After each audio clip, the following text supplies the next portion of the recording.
نیتوں کا ایکجا ہونا تھا. یہ نجمالدین اپنی دلہن کو لے کر گیا. جانتے ہو میرے عزیزوں، تاریخ کے اوراق اٹھا کر دیکھ لو، یہ وہ حسین جوڑا ہے جس سے پیدا ہونے والے لڑکے کا نام صلاح الدین ایوبی. سبحان اللہ، سبحان اللہ، سبحان اللہ، بہت کچھ. سبحان اللہ. کون ہے صلاح الدین؟ یہ آسمان سے اترا ہوا نہیں تھا، یہ زمین سے نکلا ہوا نہیں تھا. ماں باپ کی صالح نیت کی وجہ سے صلاح الدین پیدا ہوتا. ماں باپ کی جب تربیت ہو، ان کی نیت صالح ہو، تو آج بچے صالح پیدا ہوں.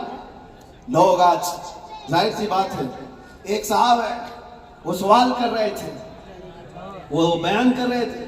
اس بیان میں ایک خاتون نے آ کر کے کہا، مولانا آپ کربلا کے واقعات بہت سناتے ہیں، کربلا کے واقعات بہت سناتے ہیں، حسین اعظم کے تذکرے، ان کے صبر، ان کی استقامت، ان کے جذبے شہادت سب بہت سناتے، لیکن پھر کوئی حسین کیوں نہیں پیدا ہوتا؟ مولانا نے اچھا جواب دیا. وہ خاتون سوال کر رہی تھی، کہا حسین ضرور پیدا ہوگا، پہلے فاطمہ تو آئے کوئی. سبحان اللہ، سبحان اللہ. فاطمہ ہوگی تو حسین بھی آئے گا. گھروں کے حالات جب درست ہو جاتے ہیں تو میرے عزیزوں، ان خاندانوں میں نیک و صالح اولاد ہوتی ہے. درخت بن جانے کے بعد ہم تربیت کی سوچ رہے ہیں، بگڑے ہوئے معاشرے کو سدھارنے کے لیے. اب تو یہاں پر کچرا نکالنے کے لیے ہاتھ نہیں، بڑے بڑے بلڈوزر لگانے پڑتے، تب جا کر کے کچرے نکلیں گے. لیکن جو نوجوان ہیں، میں ان سے گزارش کروں گا، نیت کر لو صالح نیت اللہ کی بارگاہ میں کہ مولا مجھے تحسین فرج عطا فرما، میری شرمگاہ کی حفاظت عطا فرما، مجھے وہ نیک خاتون دے جو مجھے دنیا سے ہٹا کر جنت کی طرف لے جائے، مجھے دنیا کی محبت سے نکال کر اللہ اس کے رسول کی محبت ڈالے. تمہاری نیتوں سے اللہ تبارک و تعالیٰ وہ چیز تمہیں عطا کرے گا. پہلے سے اگر یہ سوچتا ہے جوان، ایسی دلہن ملے جو 4 لوگوں میں کھڑا کرو تو لوگ اسے دیکھتے رہے، بے حیا آدمی، دیوس آدمی جو اپنی عورت کا مظاہرہ کرانا چاہتا ہے، شادی اس لیے کرنا چاہتا ہے کہ 4 لوگوں میں اس کی خوبصورتی دکھائے، اس شخص کے بارے میں میرے آقا فرماتے وہ جہنمی ہے، وہ جہنمی ہے، وہ جہنمی ہے. 3 بار فرمایا. پوچھا کون؟ حضور فرماتے ہیں جو اپنی، جس کی عورت اس کے شوہر کے بغیر بے پردہ باہر نکلتی، یا جو مرد اپنی عورت کو آزاد گھماتا ہے، اس کے بارے میں کہا گیا وہ دیوس ہے، جہنمی. تمہاری نیتیں صالح ہو، تمہاری نیتیں پاکیزہ ہو تو اولاد بھی آئے. اور معاشرے میں اصلاح کے لیے ہمیں ماسٹر پلاننگ کی ضرورت ہے. یہی